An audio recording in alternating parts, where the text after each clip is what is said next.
حسین یا حسین یا حسین، حسین یا حسین یا حسین، حسین یا حسین یا حسین۔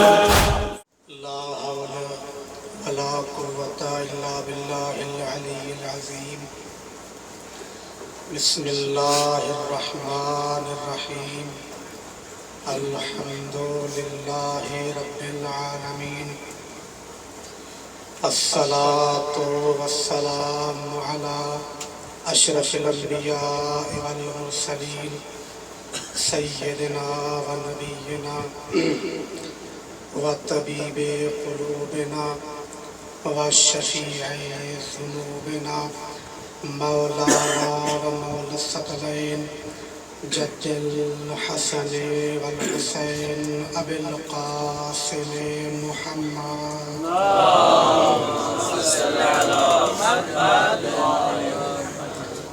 والصلاة والسلام على أهل بيته الطيبين الطاهرين المعصومين، ولعنة الله على أعدائهم أجمعين من الآن إلى قيام يوم الدين۔ أما بعد، فقد قال الله تبارك وتعالى في كتابه المجيد وهو قوله الحق۔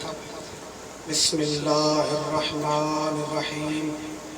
قل إن كنتم تحبون الله فاتبعوني يحببكم الله ويغفر لكم ذنوبكم واللہ غفور رحیم۔ صلوات پڑھیے بلند آواز سے۔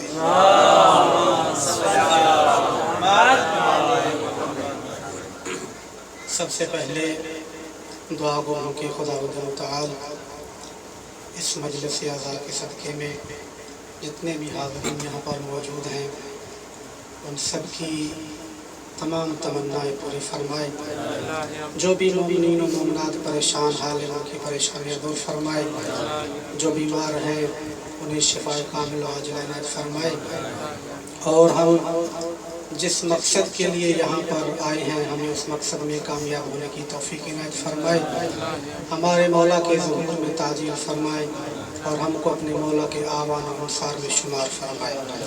ان تمام دعاؤں کی مقبولیت کے لیے ایک مرتبہ بلند آواز سے صلوات پڑھیے۔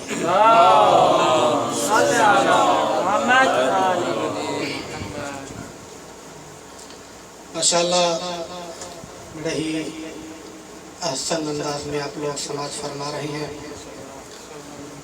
ظاہر گرمی بھی ہے، اگر زیادہ وقت نہ لیا جائے تو بہتر ہے۔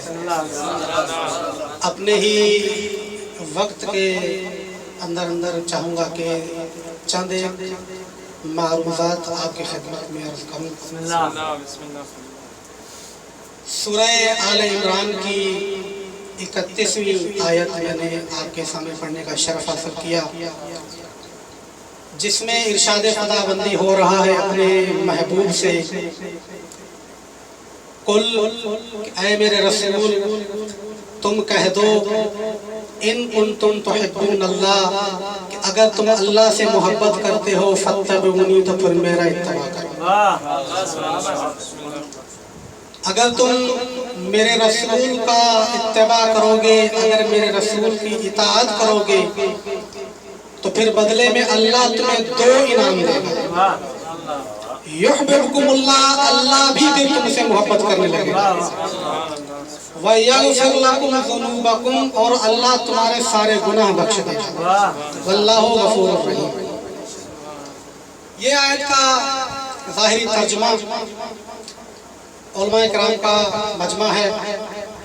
میں چاہوں گا کہ زیادہ تفصیل میں داخل نہ ہوں، اشارتاً گفتگو کرتا ہوا جاؤں، کیونکہ کہتے ہیں کہ جو مزہ اشارے میں ہوتا ہے وہ وضاحت میں نہیں ہوتا۔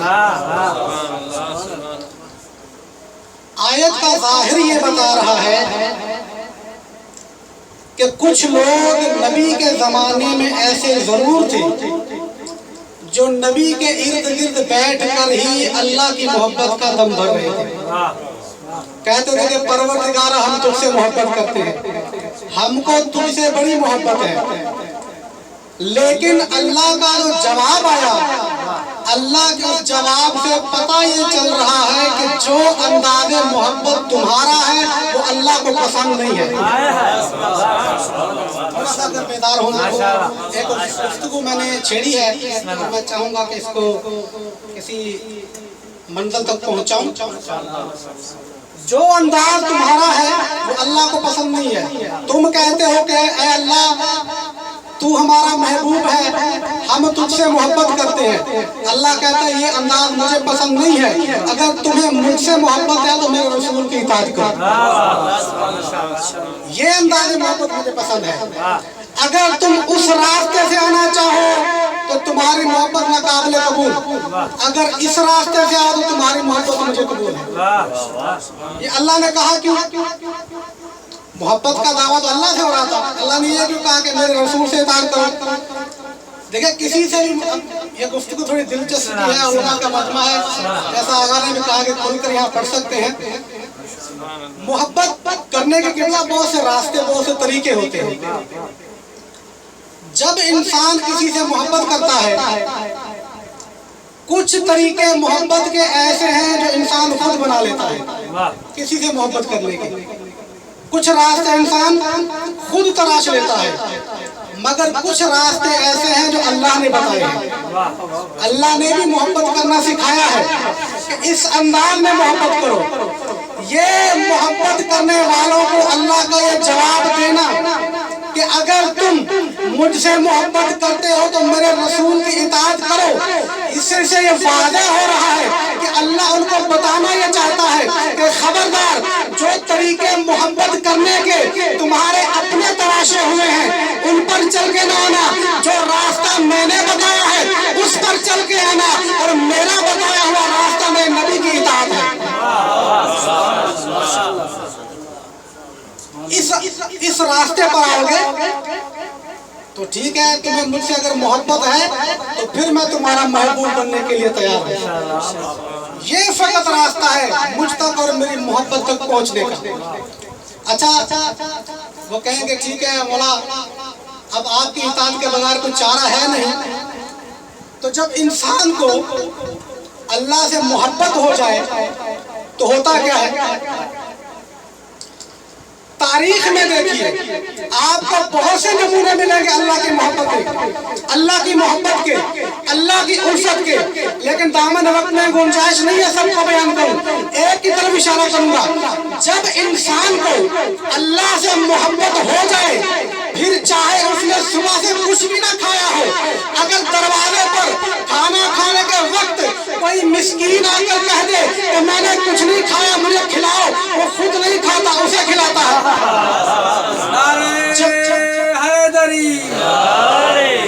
جب انسان کو اللہ سے محبت ہو جائے، پھر چاہے انسان نے اپنے بیوی بچوں کے ساتھ 2 دن سے کچھ بھی نہ کھایا ہو، مگر کھانا کھانے کے وقت اگر دروازے پر کوئی یتیم آ جائے اور آ کر کہہ دے کہ مجھے اللہ کے نام پر کھلاؤ، وہ خود نہیں کھاتا، یتیم کو کھلاتا ہے.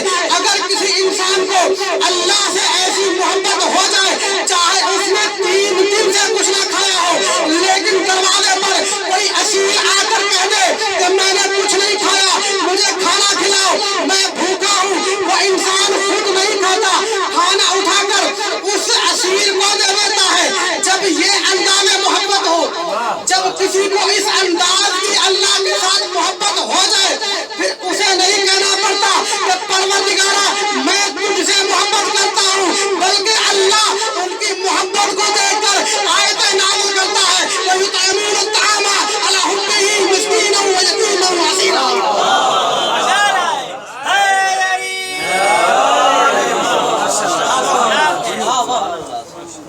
یہ ایسا انداز محبت ہو. تم کہتے ہو پروردگارا ہم تجھ سے محبت کرتے ہیں، یہ انداز محبت ہے. اس طریقے سے آؤ پھر میں تمہارا محبوب بنوں گا. بات میں نے محبت کی چھیڑی ہے. اچھا آیت کے ظاہر پر غور کیجئے، بڑی عجیب آیت ہے. قبلہ اہل محبت کا مجمع ہے، بڑی عجیب آیت ہے. وہ کہتے ہیں پروردگارا ہمیں تجھ سے محبت ہے. اللہ پلٹ کے کیا کہتا ہے کہ میرے رسول کی اطاعت کر. یہ محبوب اور محب اور عاشق و معشوق کا جو مرحلہ ہے یہ بڑا نازک مرحلہ ہے بھائی. قانون محبت کا یہ ہے کہ انسان کو جس سے محبت ہوتی ہے وہ کہنا بھی اسی کا مانتا ہے. یہ قانون ہے. محب جو ہے وہ محبوب کی اس کی نگاہیں محبوب کے چہرے پر رہتی ہے کہ میرا محبوب کچھ کہے تو میں اس کی تعمیل کروں. پروردگارہ تجھ سے محبت ہے تو کہنا بھی تیرا مانیں گے. محبت تجھ سے ہے کہنا تیرے رسول کا مانے. یہ تو قانون محبت کے برخلاف ہے. بڑی عجیب بات ہے. اب ایک مثال دوں گا. انسان کو محبت ہوتی ہے ظاہر آپ نے محبت کی ہوگی.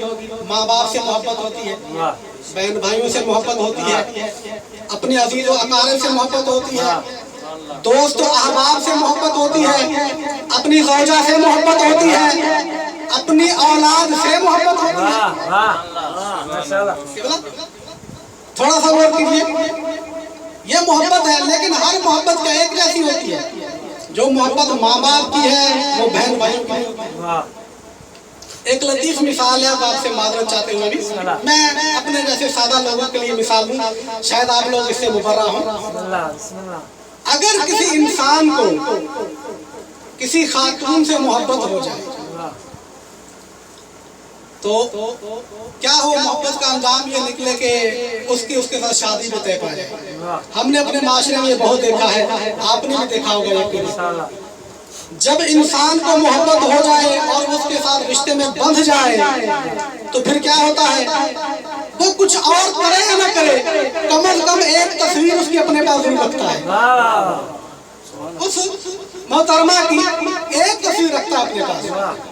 اب رکھنے کا انداز کیا ہے, اسے ظاہر نہیں رکھے گا. اگر اس کے پاس والیٹ ہوگا تو اس کی اس تہہ میں چھپا کر رکھے گا جہاں پر کوئی دیکھ نہ سکے. اگر موبائل میں رکھے گا تو پہلے تو اسکرین لاک لگائے گا, پھر گیلری لاک لگائے گا, کسی کی نگاہ نہ پڑے. خدا کے فضل و کرم سے اگر اس کی شادی ہو جائے اور اللہ اسے خوبصورت بچے دے دے, اب یہاں پر مرحلہ شروع ہو گیا بچوں کی محبت کا. ایک صلوات پڑھیے تھوڑا سا.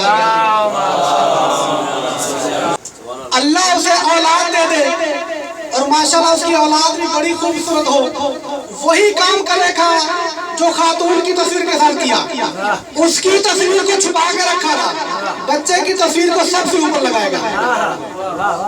خاتون کی تصویر کو موبائل کے 3 لاک لگا کے رکھے گا, بچے کی تصویر کو وہ وال پیپر پہ لگائے گا تاکہ جیسے کھلے ہر کوئی دیکھے کہ اللہ نے مجھے کس نعمت سے نوازا ہے. یہ انداز محبت ہے. اور محبت اس سے بھی تھی, اسے چھپا کے کیوں رکھا؟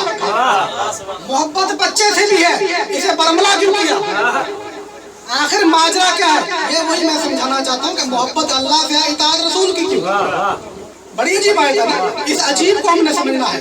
محبت زوجہ سے بھی ہے, اس کی تصویر کو چھپا کے رکھتا ہوں میں. محبت مجھے اپنے بچے سے بھی ہے, اس کو میں سب کے سامنے دکھاتا ہوں. یہ ماجرا کیا ہے؟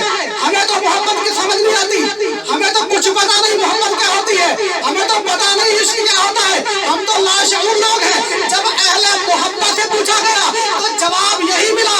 انہوں نے کہا قبلہ محبت کے کچھ تقاضے ہوتے ہیں, محبت بے تقاضا نہیں ہوتی, محبت کے کچھ تقاضے ہوتے ہیں. زوجہ کی محبت کا تقاضا یہ ہے کہ سب کی نگاہوں سے چھپا کر رکھو, بچے کی محبت کا تقاضا یہ ہے کہ سب کو دکھاؤ. تو یہ قبلہ جو آیت اب تک ہم کو عجیب دکھائی دے رہی تھی کہ اللہ محبت تجھ سے ہے, اطاعت تیرے رسول کی کیوں, تو یہ اللہ اپنی محبت کے بدلے میں اپنے رسول کی اطاعت کا حکم دے کر اپنی اطاعت کو, اپنی آیتوں کو عجیب نہیں بنا رہا بلکہ اپنی محبت کے تقاضے سمجھا رہا ہے. جس طرح ماں باپ کی محبت کا تقاضا ہے کہ ان کا احترام کرو, جس طرح بہن بھائی کی محبت کا تقاضا ہے کہ ان کے ساتھ احسان کرو, عزیز و اقارب کی محبت کا تقاضا ہے کہ ان کے ساتھ صلہ رحمی کرو، دوست و احباب کی محبت کا تقاضا ہے کہ ان کے ساتھ وفا کرو، زوجہ کی محبت کا تقاضا ہے کہ سبزی نگاہوں کے سے چھپا کر رکھو، بچے کی محبت کا تقاضا یہ ہے کہ اللہ کی نعمتوں کا شکر ادا کرتے رہو، اسی طرح اللہ کی محبت کا تقاضا یہ ہے کہ اس کے رسول کی اطاعت کرو۔ ایک صلوات پڑھیے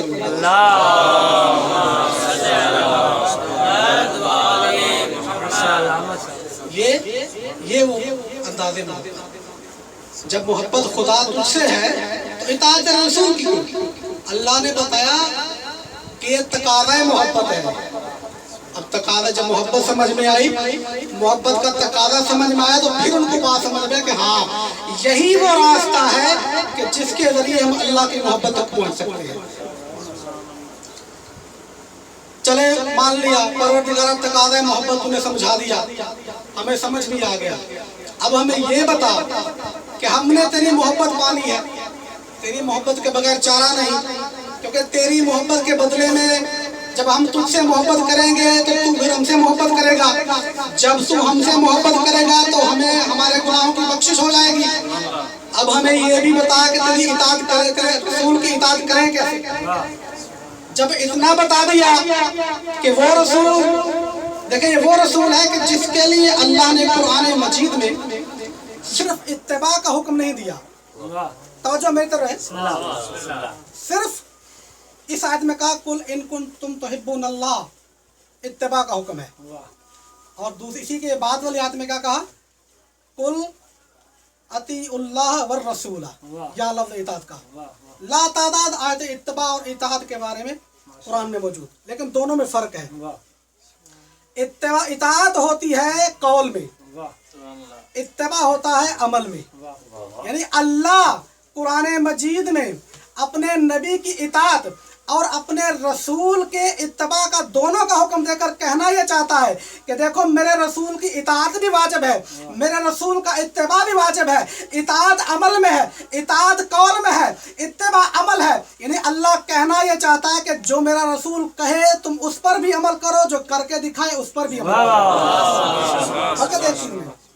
تو پروردگارہ تیرے رسول کی اطاعت ہم نے کرنی ہے، اب ہمیں یہ بتا کہ تیرے رسول کی ممکن کیسے اطاعت، ہم کس طرح تیرے رسول کی اطاعت کر کے تیری محبت کو پا سکتے ہیں۔ تو جب اللہ سے پوچھا گیا کہ اے پروردگارہ جب تو نے اپنے رسول کی اطاعت کا حکم دیا ہے تو یہ کیسے ممکن ہے کہ تو نے اطاعت کا طریقہ نہ بتایا ہو، جب پوچھا گیا تو اللہ کی آواز یہی آئی اگر تم میرے رسول کی اطاعت کرنا چاہتے ہو تو طریقہ تمہیں میں بتا دیتا ہوں، ما اتاکم الرسول فخذوہ وما نہاکم عنہ فانتہوا۔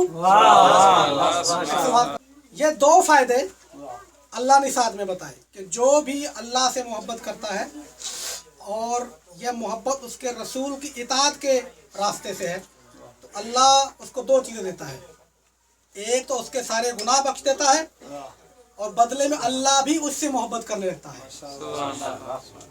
آئیے چل کے پوچھتے ہیں کہ پروردگارہ یہ دو فائدے ہیں تیرے نبی کی اطاعت کے، اب ہمیں یہ بتا کہ آیا ان کے علاوہ بھی تیرے نبی کی اطاعت کا کوئی فائدہ ہے یا نہیں ہے؟ تو آواز ہے کہ کیوں نہیں، ہزاروں فائدے ہیں لیکن سب سے دو بڑے فائدے یہ ہیں۔ تو ان سب سے دو بڑے فائدوں کے بعد جو سب سے بڑا فائدہ ہے نبی کی اطاعت کا وہ یہ ہے کہ جو انسان بھی سچے دل سے اللہ کے رسول کا مطیع بن جائے، اللہ کائنات کی ہر چیز کو اس کے آگے جھکا دیتا ہے، ہر چیز کو اس کا مطیع بناتا ہے۔ اب یہاں پر ایک مثال دوں تب بات واضح ہو، دو روایتیں ہیں، ایک رجال الکشی میں اور ایک مستدرک الوسائل میں، دونوں کا مضمون ایک ہے لیکن دونوں روایتیں بہت دلچسپ ہیں۔ مختصر روایتیں ہیں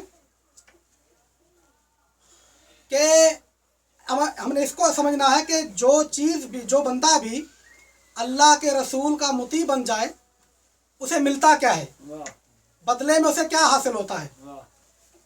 حضرت ابو ذر جناب سلمان محمدی کے پاس آئے، یہ رجال الکشی کی روایت، دیکھا کہ سلمان ایک ہنڈیا پکا رہے ہیں، سالن پکا رہے ہیں، تو پتھر رکھ کے اوپر ہنڈیا چڑھائی ہوئی ہے،